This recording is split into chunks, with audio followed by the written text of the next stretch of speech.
Something is happening in the skies over the Middle East that most people still do not understand, and if the reports are even partly true, then the balance of power in modern warfare may have just shifted in a way that no one in Washington or Tel Aviv fully expected. For months, the same pattern seemed to repeat again and again: missiles launched, defenses responding, explosions on the ground, headlines the next morning. But behind that familiar rhythm, something far more dangerous was quietly building in the background, something that was not obvious until it was already too late. This is not just another battlefield update, because what looks like a regional clash on the surface may actually be the first public sign of a completely different kind of war, one built on data, patience, prediction, and a level of tactical learning that changes everything. Before I move forward, I want to say something important. I spend hours analyzing and collecting news, and I put real effort into these reports. But too often, people watch, take the information, and still do not like, subscribe, or share, even though I reply to so many comments, and it honestly hurts. So I am asking you from the heart, please follow Market Mindset and our backup channel, Market Mindset 2, because your support is the reason this work continues. Now let us get back to the story, because once you understand what may have been happening in those skies, the whole conflict starts to look completely different.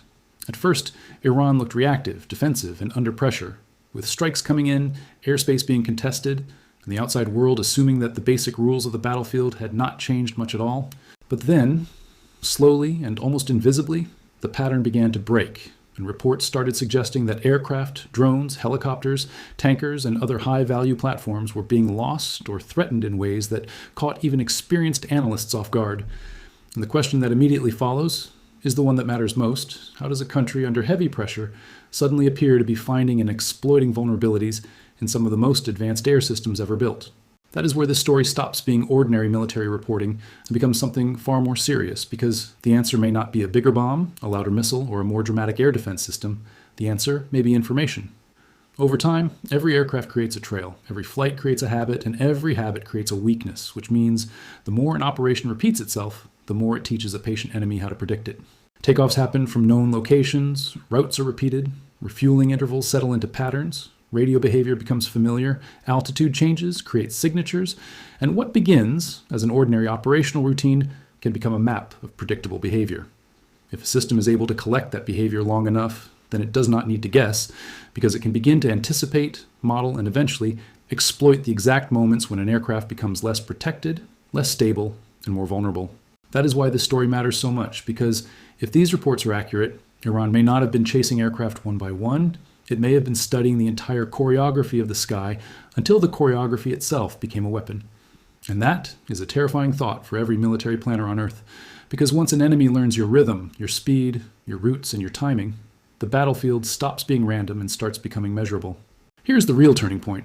The conflict appears to have provided months of raw material, and that long period of tension may have been exactly what Iran needed to train its systems, sharpen its analysis, and convert ordinary flight activity into actionable intelligence. This is the part that changes the story from a temporary military clash into a global warning, because it suggests that the longer a conflict continues, the more data it produces, and the more that data can be turned into a weapon. That is not just warfare. That is learning at scale. And once that learning is fast enough, the side with less money can start challenging the side with more money in ways that the old military models were never designed to handle. Think about what that means in practical terms, because an aircraft is not just a machine in the sky, it is a system of habits, communications, movements, and timing decisions, and each of those creates a trail that can be tracked. A tanker refuels at a certain moment, a jet turns at a certain angle, a formation holds a certain altitude, and an intelligent system watching long enough can begin to see the exact shape of the operation before the pilots themselves realize they are being studied so closely. That is where the fear begins, because once an enemy can forecast when a platform is exposed, the next step is no longer guesswork, it is precision. At that point, even a small advantage in timing becomes deadly, because the difference between safety and vulnerability may be only a few seconds, and those few seconds can decide the fate of a jet, a helicopter, or a mission. Now add the possibility of electronic disruption, signal confusion, jamming, false inputs, and the slow erosion of a pilot's certainty in the cockpit, and the whole picture becomes even more dangerous. A pilot who hesitates is easier to target, a formation that loses clarity is easier to predict, and a system that becomes uncertain under pressure is one that can be forced into mistakes. That is why this alleged shift matters so much, because it suggests that the battlefield may be moving from raw force to cognitive advantage, where the side that understands the pattern first gains the upper hand. And if that is true, then the lesson is not limited to this conflict at all, because every major power on Earth is watching, learning, and preparing for the possibility that the next war will be decided by intelligence far more than firepower. Here's another layer that makes the situation even more serious, because there are also reports and speculation around advanced air defense systems, foreign support, and possible hardware transfers that could make Iran's defensive reach even more formidable. None of that should be treated casually, because even the possibility that advanced systems and smart pattern recognition are being combined creates a strategic problem that cannot be ignored. A nation does not need to dominate every category of military power to become dangerous. It only needs to become better than expected, in the exact place where its enemy feels most confident. That is what makes this so unsettling, because the biggest surprise is not simply that aircraft may have been lost. The bigger surprise is that the losses may point to a method, a repeatable method, one that can be improved, refined, and reused. And once a method exists, it can travel, because every military around the world will want to know how it works, what made it effective, and whether it can be stopped. But the military side is only part of the story, because there is also an economic dimension here, and it may be just as important as the combat itself. Geography is power, and Iran sits in a position that touches some of the most critical air corridors in the region, which means access to its airspace can matter for fuel, time, efficiency, and the economics of long-distance travel. When airspace becomes valuable, it becomes leverage, and when leverage becomes systematized, it turns into a revenue stream, a political tool, and a strategic asset all at the same time. That matters because even nations that disagree with Iran politically may still have practical reasons to interact with it, route through its corridor, or engage with its systems when geography leaves them few alternatives. And once that happens, the story is no longer only about sanctions or isolation. It becomes about adaptation, survival, and the building of alternative structures that operate outside the old rules. This is where the bigger global picture comes into focus, because if countries begin relying on routes, payments, and systems that do not sit comfortably inside the traditional Western framework, then the old assumptions of economic control start to weaken. That does not happen overnight, and it rarely happens in dramatic fashion, but over time, those small shifts can become major structural changes. And that is exactly why the current story matters. Because a military development on one side and an economic workaround on the other can reinforce each other until they form a much larger challenge than anyone first noticed.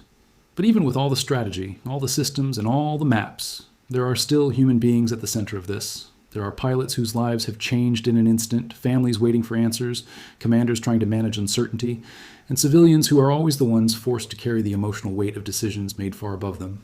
That human reality cannot be ignored, because every time a government speaks in careful language and uses measured phrases, there are usually real people behind the official wording who are living with consequences that do not feel measured at all.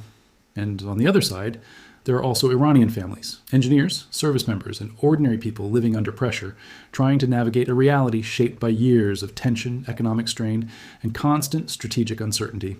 Whatever side anyone supports, the people in the middle are never abstract, and that truth should stay visible even in the middle of the strongest geopolitical analysis. Now here comes the part that should make every defense strategist pause. Because if a country with less money and fewer resources can study an opponent long enough to create a real targeting advantage, then the old idea of permanent technological superiority starts to look much less secure. That is not just a military problem, that is a doctrine problem, because entire defense strategies around the world were built on the assumption that advanced Western air power could move with overwhelming confidence. If that confidence is now being challenged, then the consequences stretch far beyond this one conflict, because other countries are watching carefully to see whether the same pattern can be copied elsewhere. Taiwan will be watching, Europe will be watching, NATO will be watching, and every nation that depends on deterrence through technological superiority will be watching to see whether the rules have changed for good. That is why this moment feels so important, because what is being tested is not just an air defense system. It is the credibility of an entire model of power. For decades, the strongest militaries on Earth believed they could see more, move faster, strike harder, and overwhelm any opponent that lacked equal scale. But now a different model is emerging, one built on patience, analysis, and the exploitation of predictability. If that model continues to work, then the next decade of warfare will look very different from the last one, because the smartest side may matter more than the richest side in ways that were previously underestimated. And here's the most dangerous part of all, because once an adversary believes it has discovered a reliable method, it begins to act with more confidence, and confidence in wartime can be the difference between deterrence and escalation. Iran's current posture, at least from the way it is being described, suggests a country that is no longer just absorbing pressure, but one that believes it can shape the battlefield, shape the narrative, and shape how the world interprets its power. That matters because perception itself becomes a weapon. And if the world starts to believe that Iran has found a way to challenge advanced aircraft consistently, then Iran's strategic weight grows even before a single new round of fighting begins. In geopolitics, that kind of perception can change partnerships, negotiations, deterrence calculations, and the willingness of other actors to take a side. So this is no longer just about whether one aircraft was hit or one system worked better than expected. This is about whether a regional actor has discovered a repeatable formula for forcing the strongest military in the world to behave more carefully. And if that is true, then the story becomes global because every major power has to ask the same uncomfortable question. What happens when a smaller adversary learns your patterns faster than you adapt to theirs? That question is what gives this entire conflict its real force, because the answer may determine how future wars are fought, how deterrence is measured, and how long old assumptions remain believable. America built its military reputation on speed, precision, and overwhelming technical dominance, but Iran, according to the emerging reports, may have responded with something quieter and perhaps even more dangerous: time, intelligence, and disciplined pattern recognition. One side relied on force, the other may have relied on patience, and right now patience appears to be closing the gap in a way that should make every strategic planner uneasy. This is why the next phase matters so much, because if Western doctrine does not adapt quickly enough, then what happened here may become a case study that other adversaries study line by line. The real lesson is not that one side will always win or lose, because history is never that simple. The real lesson is that modern conflict is changing faster than many institutions are comfortable admitting. And when institutions move slowly while enemies move intelligently, surprise becomes inevitable. So yes, the skies over this conflict are more than just a battle zone. They are a warning, a test case, and possibly the beginning of a new era in warfare, where information is not supporting power, but replacing part of it. That is why this moment deserves attention, because the next big military shock may not come from a larger missile or a louder explosion. It may come from a smarter system that quietly learns how to turn routine into vulnerability. The world is watching, the stakes are rising, and the countries that understand this shift early will be the ones best prepared for what comes next. Question 1. Do you think Western governments have genuinely underestimated Iran's technological capabilities, or is the full picture still hidden behind incomplete reports and controlled statements? Question 2. If Iran has really developed AI-based aerial targeting at this level, what does that mean for American military deterrence in the Pacific, in Europe, and everywhere else future conflicts may emerge? Share your opinion in the comments, because this is the kind of story that deserves real discussion, not just passive watching. If this video made you think differently about power, warfare, and the future of military technology, then please like this video, share it with someone who follows geopolitics, comment your honest opinion, and subscribe to Market Mindset for more deep analysis like this. And do not forget to subscribe, because the next report could be even bigger, even stranger, and even more important than this one.